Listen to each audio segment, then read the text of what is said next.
Hello, my name is Olga Guduna and I am from the University of Liverpool. I will be presenting a joint work with colleagues from NTU Athens, the IIR Singapore and Aarhus University. A broad spectrum of human activities result in collection of personal data. Such data can be shared for research purposes, such as epidemiological studies. However, this may lead to potential privacy breaches. Even after the elimination of direct identifiers like the social security number, combination of other attributes such as age, sex, and zip code may be rare enough to act as quasi-identifiers, exposing the identity of one's records and potentially revealing sensitive information such as one's disease. Trying to achieve safe data publishing, one may employ differential privacy by injecting noise in the data. However, while it bounds the privacy risk incurred by the contribution of one's independent data to a database, it fails to control the risk incurred by correlated data. On the other hand, syntactic privacy guarantees consider an adversary that has access to the global distribution of sensitive information and bound the privacy risk on that information incurred by a one-off publication. K-anonymity, for example, was introduced to protect the identities of tuples in data publishing. It demands that each tuple becomes indistinguishable from at least K-1 others with respect to the quasi-identifier values. This is typically achieved by partitioning the tuples into groups of size K and then generalizing the quasi-identifiers as in the example. Such a group forms an equivalence class. Matchings are reciprocal within such group, as it can be seen in the graph of such a homogeneous generalization. An alternative approach is the ring generalization with a ring order constraint. However, it was shown by Doga et al. That this homogeneity and ring requirements are unnecessary and restricting. The same guarantee can be satisfied with less information loss by applying heterogeneous free-form generalizations with a K-regularity constraint. Here is an example of a heterogeneous generalization for K-anonymity. At the top, we see the original data with two quasi-identifiers, age and salary. Below on the left are the anonymized data with generalized age and salary values. And on the right are the mappings of the original tuples to anonymized ones. As we can see, there is no reciprocity. The protection of identity, however, does not automatically eliminate the risks of revealing sensitive information. If all tuples in such an equivalence class have the same sensitive value, then it does not matter if the target is the first, second, or last tuple. The attacker can infer that value with 100% certainty. To address this issue, L-diversity demands that each equivalence class must have at least L well-represented values, as we can see in the second table. However, what if only 10% of the tuples have HIV in the dataset as opposed to 50% inside a specific equivalence class? Then the confidence of an attacker for HIV increases significantly for that class. Beta-likeness limits the relative difference between the frequency of sensitive values in the dataset and their frequency inside any equivalence class by a threshold beta. So far, L-diversity and beta-likeness have only been implemented using homogeneous generalization approaches before. We propose a bucketization approach for performing heterogeneous generalizations for L-diversity and beta-likeness. For L-diversity, we create as many buckets as the parameter L, and the size of each bucket is the dataset size N over L tuples. We order the tuples by the frequency of their sensitive values and place the first L most popular groups into different buckets.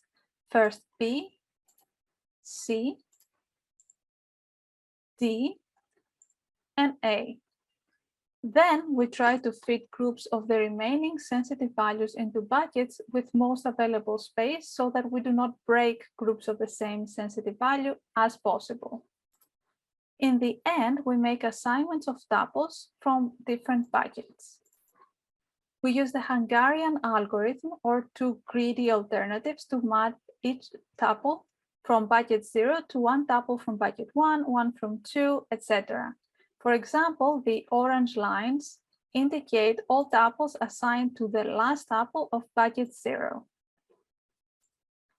Then we find assignments for each tuple of the second bucket to one tuple from each other bucket, etc. And we repeat for all buckets until every tuple has assignments to L-1 other tuples. Randomization is introduced to thwart adversaries who know the algorithm. Each assignment is L-diverse because of how we distributed the tuples into buckets. Finally, each tuple is generalized according to its own assignments. A malicious attacker may not infer the sensitive information of a target with probability more than 1/L. For beta likeness, deciding on the number and size of buckets is less straightforward. If beta is 0, the bucket size is the greatest common divisor of all sensitive value supports. Otherwise, it is the greatest number that satisfies this inequality on the bottom of the slide, given a non-zero beta. The formula follows from the definition of beta likeness, as well as our goal to use one tuple from each bucket in each assignment. We first sort our tuples by the sensitive value frequency and then choose first those that can fill full buckets and place them into the buckets. Intuitively, the number of buckets used per sensitive value should be proportional to the fraction of tuples of this value in the dataset. We proceed with the next most frequent A, and then we continue with values that may require parts of buckets, such as B that uses 1.5 buckets. And finally, if there are any empty spots left, we fill them with dummy tuples. This can only happen if the bucket size does not divide the dataset size exactly. Then the assignments are performed the same way as before. Finally, each tuple is generalized according to its own assignments. A formal proof of the soundness of our algorithm is included in the paper. We evaluate our algorithms for anonymization by L-diversity and beta likeness using real-world data and synthetic data sets. We compare 3 algorithms of our approach, Hungarian greedy and SOR greedy with packetization, and some variations for better utility or scalability. We compare those to NH and Burrell that are the state-of-the-art algorithms for L-diversity and beta likeness respectively, as well as to Pref-Bayes, the state-of-the-art algorithm for data publishing by differential privacy. The utility gain of our approach versus NH increases as the L grows. This gain is more visible with census and Zipf data. Our schemes also outperform NH in utility for all values of dimensionality on census and for higher dimensionalities on Zipf and uniform data. NH schemes that cannot handle the inherent complexity of the real-world dataset census, whereas overall, our schemes better resist the curse of dimensionality. Our algorithms also outperform NH in terms of data utility up to 3.5 times better as the dataset size grows. They are, however, slower, and for this reason, we also try to run the same algorithms over data partitions of size P, so we can parallelize them. These variants incur more information loss, and yet they still achieve better utility than NH in equal runtime, while all of them achieve the same privacy guarantee. On the rightmost column, we can see that theta parameter that indicates the skewness for the Zipf data shows that our algorithms are resilient to skewness, while NH preserves less data quality as theta grows, and the runtimes are insensitive to theta. For beta likeness, as beta grows, privacy becomes more relaxed and all the methods achieve lower information loss. Hungarian outperforms Burrell across the board, while SOR greedy and greedy follow Hungarian with a slight gap. This gain is more evident on census and Zipf data. The utility gap of our schemes over Burrell grows with the dataset size. And even though they take more time to run, they can still be parallelized with data partitioning as before. Finally, more skewed Zipf data distributions in the last chart cause higher information loss overall, but Hungarian outperforms Burrell for all theta values. To compare against PRIV-Bayes for differential privacy and to measure the effect of our dummy tuples, we report the median relative error of random range count queries of the form shown on the slide, with the predicates being random ranges from each attribute domain. Our schemes maintain low relative query error, outperforming Burrell and PRIV-Bayes by up to 4 times for census and about 10 times for COIL data.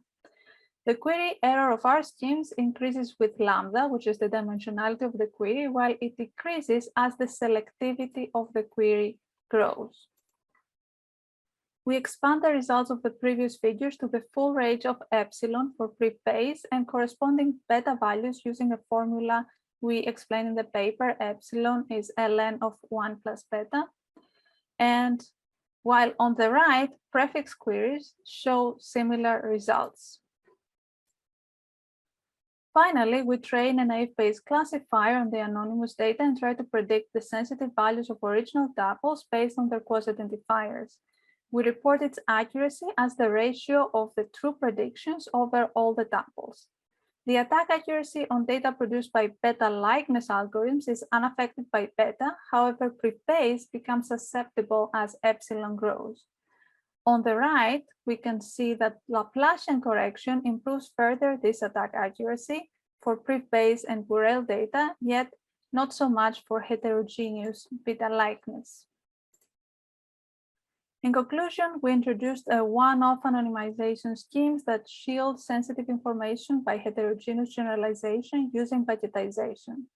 Our experiments show that these schemes incur lower information loss and by beta likeness provide stronger resistance than state-of-the-art differential privacy schemes to learning-based attacks on real-world data. Thank you very much for your time.